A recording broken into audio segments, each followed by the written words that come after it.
சின்ன வயசுல இருந்து ஓரளவுக்கு படிச்சு காலேஜ் வரைக்கும் வந்துட்டோம்.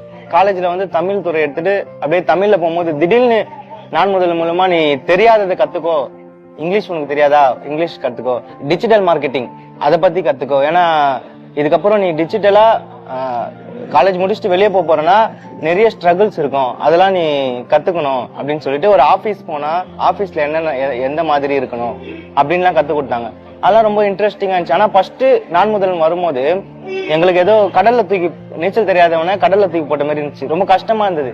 போக போக அது ரொம்ப பிடிக்க ஆரம்பிச்சிச்சு. ஏன்னா அந்த மாதிரி நல்ல பழகக்கூடிய சாரா, எளிமையான முறையில சொல்லி கொடுக்கறவங்களா, வெளியே எங்கன்னா வந்து டிஜிட்டல் மார்க்கெட்டிங் பத்தி கத்துக்கணும்னா ரொம்ப காசு ஆகும். நான் வந்து தமிழ்ல வந்து சிறுகதை கவிதை எல்லாம் எழுதுவேன். அதை வந்து ஒரு பதிப்பகத்துக்கு அனுப்பணும்னா எனக்கு எப்படி அனுப்பணும்னு தெரியல, இமெயில்ல எப்படி அனுப்பணும்னு தெரியல.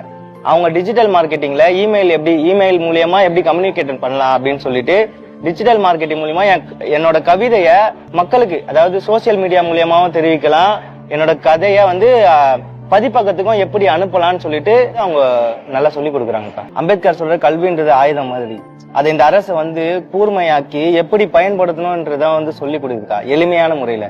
அது ரொம்ப ஒரு நம்பிக்கை கூடியதா இருக்குக்கா.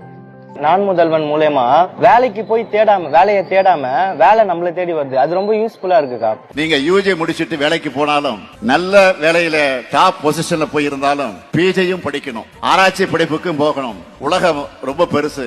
உங்களுடைய வெற்றி எல்லா திசைகளிலும் எதிர்கொள்ளிக்கணும்.